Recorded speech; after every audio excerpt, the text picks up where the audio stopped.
안녕하세요. 인생의 바람잡이리 도통 없는 30대 여자입니다. 저는 어릴 때부터 운수가 된통 나쁘다는 소리를 주고 듣고 자랐습니다. 저 태어났을 때 저희 친정엄마가 저 낳다가 출혈이 심해 그대로 돌아가셨고, 곧이어 저희 아버지께서 교통사고로 세상을 떠나시며 전 고아로 자라나게 되었죠. 얼떨결에 멀쩡하던 아들 며느리가 죽어버리자 할머니와 할아버지는 완전히 정신이 나가버리셨어요. 하나 남은 어린 손녀딸이 불쌍하고 애처롭고 막 동정의 어린 마음이 들어 어찌할지를 모르겠는데, 그 와중에 이게 다 저 하나가 태어나버린 바람에 일어난 일이 아닌가 하는 꺼림직한 생각 때문에 분노와 억울함의 화살을 저에게 쏘시고야 말았죠. 영문도 모른 채 태어나 보니 부모님이 모두 돌아가신 저에게 할머니 할아버지는 세상 쌀쌀맞고 남 같은 태도로 일관성 있게 저를 대하셨고, 그 바람에 저는 사랑받는 아이가 어떤 건 줄 정말 하나도 모른 채 컸습니다. 부모님의 은혜를 학교에서 배워와도 그 은혜가 도대체 뭘 말하는지를 몰랐고, 사랑이 러브라는 영어 단어를 처음 배웠을 적에도 여기저기 친구들은 예쁜 말이라며 행복한 웃음을 띠고 있는데, 저 혼자서만 이게 왜 예쁜 말인지, 도대체 어느 부분에서 이 말이 웃음을 띠게 만드는 건지 도통 이해를 할 수 없었죠. 무엇보다도 이미 영어를 집에서 선행학습을 해와선 저는 처음 보는 알파벳이란 걸 죄다 통달에 외우고 있는 학급 친구들의 모습에 제 머릿속은 내심 충격과 공포로 가득 차버리고 말았죠. 나 혼자만 모르는 것이 이 세상의 투성이네 하면서 그날 집에 와서 얼마나 자책을 했는지 몰라요. 그런 저를 보며 쟤는 왜 저러냐고 애정 없는 눈길로 슬쩍 바라보시던 할머니의 표정을 아직도 기억하고 있답니다. 그때의 할머니는 그전이나 그 후에나 제게 있어서 도움이 되는 걸 단 한 번도 해주신 적이 없는 너무나 무능하고 또 필요 없는 존재셨어요. 학교에 가서 필요한 것들, 그만한 또래의 애들이 부모한테 받아야 할 것들까지도 무지하고 무식하셨기 때문에 당연히 알방도가 없으셨겠죠. 하지만 전 그 때문에 그 어린 나이 때부터 세상살이의 두려움을 퍽 가까이 느껴보며 나 혼자 이 세상을 헤쳐나가야 한다는 부담감에 매일 밤을 집에서 혼자 쭈그린 채 울곤 했었답니다. 정작 사회에 나와서 힘든 게 뭔 줄도 모르면서 이미 학교에서 패배란 것을 경험하고 다른 누군가와 내 삶을 비교하는 것에 익숙해 버린 것이었죠. 그러던 저는 다행히 악바리 근성은 있어서 고등학교를 지나게서는 공부는 제법 열심히 했습니다. 남들처럼 좋은 사교육을 제대로 받지도 못했고 선행학습도 항상 뒤처져 있었기 때문에 대단한 명문대를 들어갈 수는 없었지만 가까스로 인서울에 딱 붙어서는 대학 생활을 서울에서 할 수 있게 되었어요. 없는 살림의 조부모님 아래서 자라느라고 어디서 자취생활에 필요한 비용을 얻을 수는 없었지만 다행히 학교의 기숙사에 들어가게 되었고, 또 4년 내내 장학금에 알바도 병행을 하다 보니 밥을 굶거나 배고랑 눕는 일은 없었습니다. 늘 운수가 된통 나쁜 아이였는데 대학에 가서는 어찌 보면 처음으로 제 인생에서 운이 좋게 살았던 것이죠. 중간중간 또래 여자애들이 흔히 사는 귀걸이 하나조차 사치라면 살 수 없었던 제 인생은 분명 운이 너무 나쁜 인생이었지만, 그럼에도 전 대학이라도 살 수 있는 주거 공간과 공부할 수 있는 환경이 제공이 된 것만으로도 참 기뻤습니다. 쉽게 얻은 게 아니라는 걸 잘 알았기에 대학 생활을 정말 누구보다도 열심히 지냈어요. 환경은 비록 힘이 들었어도 마음만은 늘 기쁘고 감사하려 노력하며 살다 보니 주변엔 저를 좋게 봐주는 친구들로 가득이었습니다. 제가 운수는 된통 나빴었지만 어째 대학에 들어가면서부턴 왠지 사람도 좋은 사람들이 곁에 모이는 것 같고, 갈망하는 대로 좀 노력을 하면 이루어지는 것도 같고, 뭐든 참 운명이 영 없지는 않구나 싶은 삶의 연속이었어요. 곁에는 할머니 할아버지 같이 날 싫어하고 떨떠름하게 생각하는 사람들 뿐일 것이라고만 생각을 했는데, 좀 더 살아보니 그게 아니구나 싶었고, 이대로 계속해서 열심히 살다 보면 지금보다 더 좋은 사람들도 얼마든지 내 곁에 나타날 수 있겠다 싶었죠. 하루하루 살아갈수록 삶의 교훈을 스스로 터득해보며 어느새 저는 그중 가장 좋은 사람인 제 남편을 만나게 되었습니다. 대학 때 건너 건너 알던 선배였고, 정작 연애는 대학을 둘 다 졸업을 하고 나서야 몇 번 만나보다가 시작을 하게 되었어요. 절 늘 밝고 또 긍정적인 사람으로 봐왔던 남편은 제가 어릴 적 사정과 저희 부모님이 모두 돌아가신 것까지 말을 하자 무척이나 놀란 눈치였고, 또 세상 이렇게 불쌍한 아이가 잘 자라서 자신과 함께 즐겁게 대학생을 했던 것에 대해 흐뭇하고 뿌듯하게 바라보기도 했어요. 저에 대한 감정이 복잡해진 남편을 보며 처음엔 내가 고아라서 싫어하진 않을까 걱정을 많이 했는데 다행히 남편은 오히려 절 더 치근하게 바라보며 자기 곁에서 앞으로는 행복한 일만 있으라며 덜컥 결혼을 하자고 했습니다. 고아인 것을 밝힌 그날에 전 대뜸 프로포즈를 받아버린 것이었죠. 아, 이제 진짜 나를 진정으로 나의 내면과 배경까지 모든 걸 사랑해줄 남자를 만났구나 싶어서 마음속에선 형형색색의 불꽃놀이가 펼쳐졌어요. 이 사람과 앞으로 잘 지내서 우리 부모님은 못 이룬 행복한 가정도 이뤄보고 자식을 낳게 되면 엄마로서 최선을 다해 곁에 꼭 붙어서 보살펴 줄 것이라고 깊은 다짐도 해봤습니다. 그렇게 진짜로 내 인생의 고생은 다 끝이 난 줄 알았는데 웬걸. 결혼하면 본격적으로 제 인생이 암흑이 드리워졌어요. 고아로 살아가며 애정없이 키워내던 조부모님 밑에서 자랄 때보다 더욱 가혹하고 힘든 시간이 닥친 것이었습니다. 남편과 결혼을 약속하며 남편의 권유에 시부모님을 뵙게 되었습니다. 제게는 첫 인사를 드리는 날이었죠. 그간 좋은 분들이라고 나만큼이나 널 좋아할 거라며 긴장하는 저를 달래주던 남편의 모습을 굳게 믿으며 크게 걱정을 하지 않았는데 그건 저의 큰 실수였어요. 최대한 단정하게 갇혀있고 찾아간 시댁에는 시부모님과 남편의 누나인 형님이 계셨습니다. 시댁 식구들은 저에 대한 얘기를 남편을 통해 이미 전해드린 것인지 눈에는 세 사람에 대한 기대나 설렘 등이 하나도 담겨있질 않았고 오히려 시아버지와 형님의 경우 저를 못마땅해 하듯 눈을 살살 피하셨어요. 어릴 때부터 온갖 눈칫밥을 먹고 살아서 사람 기분을 파악하는 것에 도같은 저는 모두와 눈을 마주치자마자 그들의 기분을 단번에 알 수가 있었죠. 저를 싫어한다는 것을요. 속상하고 힘들었지만 이해할 수 있었습니다. 충분히 그러고도 남을 일이었죠. 잘 키운 자식이 보다 좋은 환경에서 자라난 여자와 결혼해서 살길 바라는 건 어느 부모나 다 똑같은 것이니까요. 반대로 저희 부모님이 살아계셨어도 똑같이 생각을 하셨을 거라 생각을 합니다. 때문에 시댁 어른들의 저에 대한 마음을 보다 호감으로 돌리는 데에는 전적으로 저의 노력이 필요한 일이라 생각을 했어요. 비록 첫날에는 모두가 대화를 잘 하지 않고 저에 대해 궁금한 것도 없으셔서 질문조차 하지 않으셔서 모두가 꿀먹은 벙어리 마냥 앞에 있는 차만 들이마셨지만 저는 제 나름대로 얼굴엔 철판을 깔고는 최선을 다해서 시부모님과 형님의 비위를 맞춰드리려 했습니다.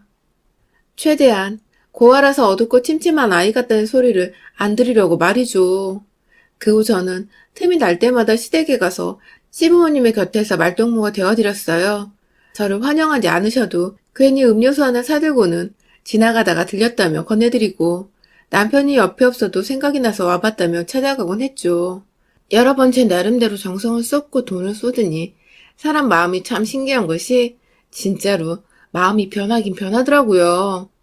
시부모님, 특히 저를 정말 어색해하고 못마땅하게 대하셨던 시아버지는 어느 순간부터 제가 오기만을 기다렸다면서 주책맞는 소리로 저를 푸릇하게 웃게 만드셨고 나름대로 고아라며 저를 조금은 애처롭게 바라봐 주셨었던 시어머니는 시아버지가 저를 향해 기분 좋은 소리를 처음으로 하시자 덩달아 긴장이 풀리셨는지 저와 함께 빵 터지셨답니다. 뭔가 평생 동안 서로가 웃으면서 대화를 나눌 수 있을 것이라고 생각을 못했었는데 이렇게 쉽사리 웃음을 보이며 기분 좋은 감정을 나눌 수 있게 된 것이 정말 기뻤어요. 결국 이렇게 될 것을 그간 마음 조이고 마음고생했던 것이 괜히 씁쓸하고 눈물이 났지만 동시에 저에게 마음을 열어준 시부모님께 정말 감사드렸고 진짜 잘해드려야겠다는 생각을 했죠. 그렇게 저희 커플은 시부모님의 마음까지 얻어서는 환영 속에서 결혼식을 올렸습니다. 저희 조부모님께서도 막상 손녀딸을 시집 보낸다고 하니 아쉽고 미안하셨는지 식장에서 저를 따로 찾아와 눈물을 흘리시더라고요. 이걸 아들 며느리가 봤다면 얼마나 기뻐했겠냐며 돌아가신 저희 부모님 말씀을 꺼내셔서 저마저도 식장 들어가기 전에 한바탕 눈물을 쏟아버려야 했죠. 부모님께서 하늘에서 열심히 저희 결혼을 응원해 주시고 계시다 생각하며 씩씩하게 결혼식은 마무리 지었습니다. 그런데요, 막상 결혼하고 이 집 사람이 되어보고 나니 시부모님께서 제게 거짓된 행동을 보였다는 것을 알게 되었습니다. 마음을 활짝 열고 저를 진심으로 환영해 주신 줄 알았는데 이제 보니 저 없는 자리에서 결혼하게 해달라고 매달리고 무릎까지 꿇었던 남편을 임시방편으로 달래보고자 일부러 보여주신 쇼였더라고요. 이 쇼는 결혼을 하고 나서도 이어졌지만 하나의 조건이 있었습니다. 바로 제 옆에 남편이 있을 때만이었죠. 남편이 제 옆을 조금만 떠나 있거나 제가 혼자서 연애 때처럼 시댁에 찾아오면 시부모님께서는 너무나 가혹할 정도로 저를 투명인간 취급을 해버리셨습니다. 예를 들어 아무것도 몰랐던 때에 시부모님과 함께 밥이라도 먹으려고 집에서 간단히 담궈본 깻잎 무침과 냉동 삼겹살 볶음을 시댁에 들고 간 적이 있었는데요. 제가 오자마자 시아버지는 졸립다고 방 안에 들어가셨고 시어머니는 방금 밥 먹었는데 뭘 또 가져오냐면서 반찬만 가져가 냉장고에 넣으시더니 제가 있는 동안 단 한 차례도 먹을 거나 마실 걸 주시지 않은 채 거실에 저를 혼자 방치하다가 제가 너무 민망해서 이만 가보겠다고 하니 그래 라고 대답을 하시고는 곧장 밥솥에 전원을 켜고 요리를 할 재료들을 냉장고에서 꺼내면서 밥 먹을 준비를 하셨어요. 제가 집에서 나가기만을 기다렸던 것이었습니다. 처음엔 몰랐어요. 그저 제가 집에 가려고 할 때쯤 어머니께서 갑자기 배가 고파지셔서 요리를 시작한 것이라고 생각을 했어요. 하지만 그 다음에도 시부모님께서는 제가 있을 때면 물 한 모금도 입에 대질 않으셨습니다. 시아버지는 계속해서 안방으로 피신 아닌 피신을 하셨고 시어머니는 말을 걸어주시긴 하시는데 꼭 저 보란 듯이 저 있을 때는 뭘 드시지도 마시지도 않으시다가 제가 현관문에서 신발을 딱 신으라는 그 순간 냉장고 문을 열거나 밥솥 전원을 켜며 밥을 먹겠다는 본인의 계획을 저한테 몸으로 보여주셨어요. 그러면 전 그런 시어머니를 보면서 씁쓸한 마음으로 인사를 드리곤 시댁을 나서야 했고요. 듣도 보도 못한 희귀한 시집살이에 마음이 많이 문드러져 갔어요. 시부모님이 남편 앞에서 단 한 번도 티를 내지 않던지라 제 입으로 먼저 말을 꺼낼 수도 없는 노릇이고 고아 주제에 결혼이라도 한 걸 다행으로 생각을 하면서 그저 모른 척 해야 하나 싶기도 하고 자존감과 자신감은 바다 무서운 줄 모른 채 떨어져 갔고 점점 다행이라 생각했던 제 인생은 다시금 어둠과 암흑으로 완전히 덮여지는 듯 했습니다. 그러던 중 엎친 데 덮친 격으로 신우이까지 말썽을 부렸어요. 아니 말썽이 아니라 엄연히 갑질을 행세하기 시작한 겁니다. 시부모님은 직설적이진 않으셨지만 뒤에서 야금야금 절 무시해 오셨다면 반대로 저희 형님은 대놓고 앞에서 절 무시하고 미워하는 티를 내며 제 마음에 상처를 입히셨어요. 하루는 남편과 함께 다 같이 시댁에 모인 적이 있었는데요. 아니나 다를까 시부모님은 평소와는 달리 제게 살뜰히 친딸처럼 대해주시며 전에는 안 보이는 친절을 베풀고 계셨죠. 남편은 옆에서 아무것도 모른 채 그저 우리 부모님이 널 정말 좋아한다며 세민한다며 제 속도 모르는 말을 꺼내고 있었고 말이죠. 그때 잠깐 남편이 회사에서 걸려온 전화를 받는다고 베란다 밖으로 나갔는데요. 신우이가 정말 눈 하나 깜짝하지 않고 곧바로 저한테 말을 하더라고요. 옳게, 넌 내가 아는 사람들 중에 진짜 최고로 갑인 호구야. 라고 말입니다. 순간 제 머릿속은 멍했습니다. 형님께 무슨 말을 드려야 할지 몰랐어요. 이게 칭찬인지 욕인지 위로인지 약올림인지도 모른 채 의도가 다분한 그 말을 자꾸만 곱씹으며 바라보고 있다가 남편이 베란다에서 거실로 들어왔어요. 멍한 채 형님을 쳐다보고 있는 저를 향해 남편이 뭔가 눈치를 챘는지 자기야 괜찮아? 하고 슬쩍 제 어깨를 만지작거리며 자리에 앉더군요. 그 바람에 전 잠깐 남편에게 기댈 뻔도 했는데 이윽고 시어머니께서 제게 아가 피곤한 것 같은데 이제 그만 집에 가 하고 세상 따뜻한 말씀을 건네주시는 척 하시는 바람에 저도 집에 가라고 하시니 거절할 이유가 없어서 당장에 알겠다고 말씀을 드리고는 자리를 박차 일어났습니다. 정말 집에 가는 내내 남편이 말을 거는데도 답할 힘이 하나도 없었네요. 시댁 식구들이 미우니 남편도 미워지고 옆에서 아무것도 모른 채 그저 시댁 식구들과 제가 잘 지내는 줄로만 알고 있는 이 답답한 사람이 갑자기 막 원망스럽기까지 했어요. 이런 식으로 신우이는 저한테 하고자 하는 말을 숨기지 않고 혹은 애둘러 굳이 말을 꺼내 제 기분을 나쁘게 만들곤 했습니다. 호구라는 말은 아주 약가였고요.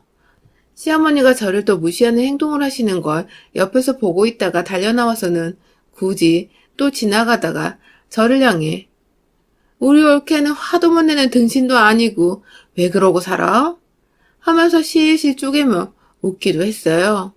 자기 엄마한테 말대꾸 한번 못하고 사는 게 안타까웠으면 올케한테 너무한 게 아니냐고 자기 엄마한테 따지거나 좀 바로잡으려고 해야 할 텐데 한편이 되어서는 저를 향해 기분 나쁜 말들을 던지며 제 감정을 완전히 쓰레기통처럼 만들어버렸죠.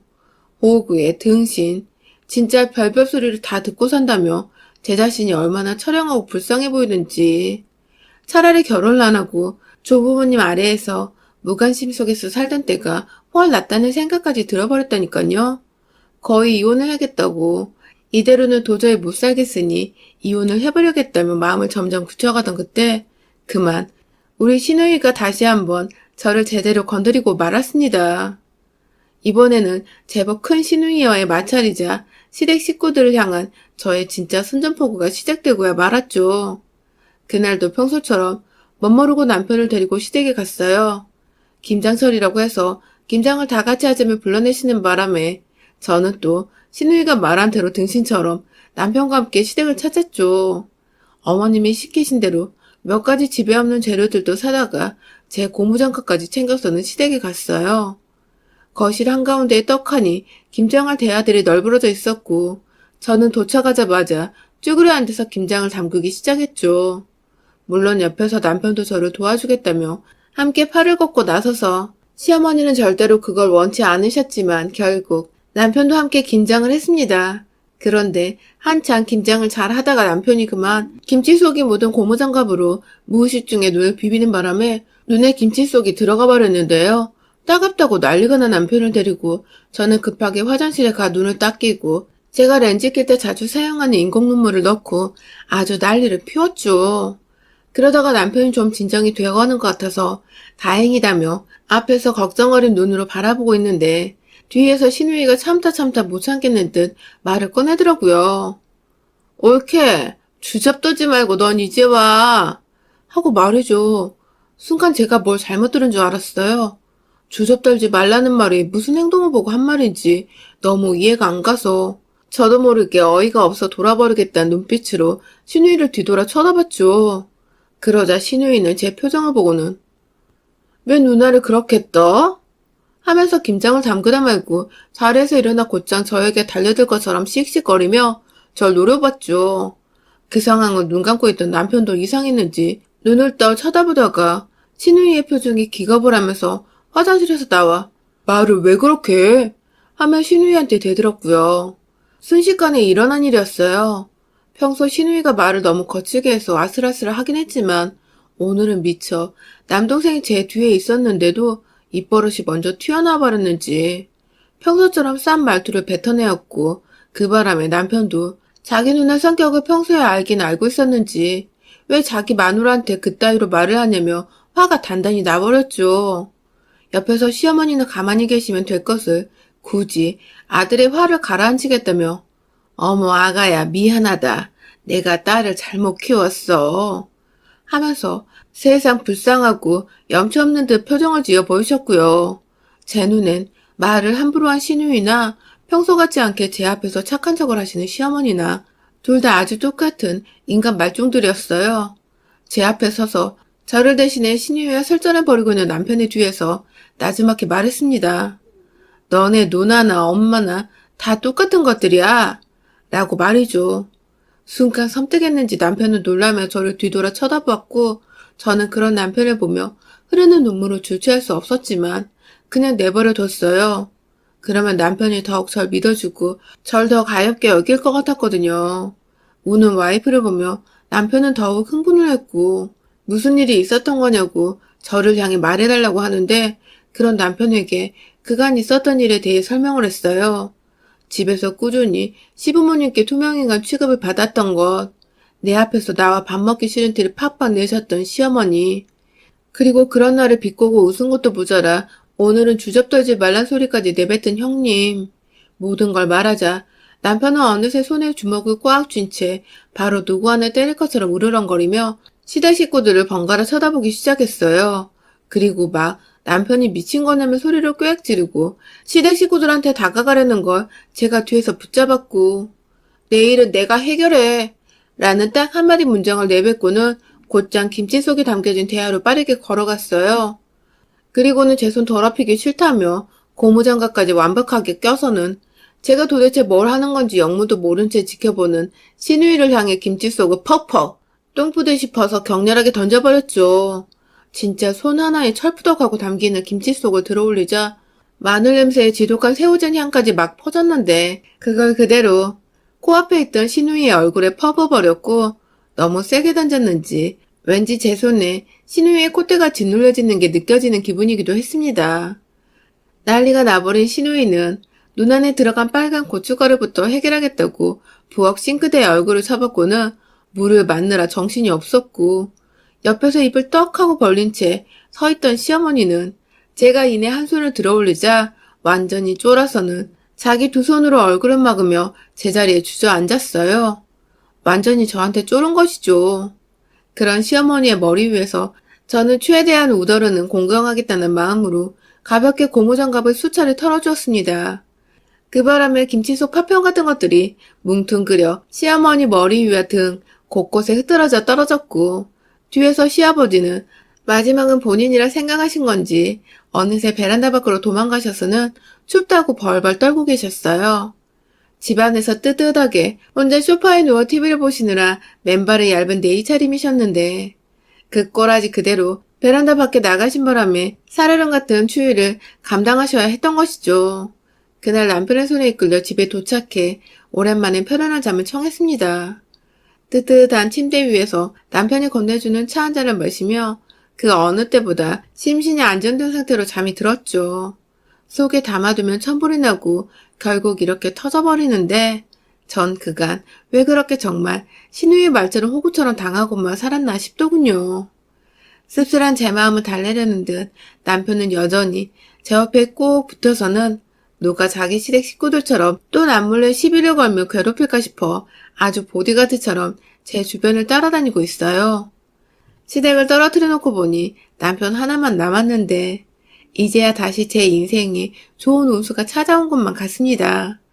이 운수를 놓치고 싶지 않으니 남편의 사랑만을 먹고 살며 이제는 진짜로 좀 행복해져 보려고 해요. 여러분의 생각은 댓글로 남겨주세요. 오늘도 시청해주셔서 정말 감사합니다.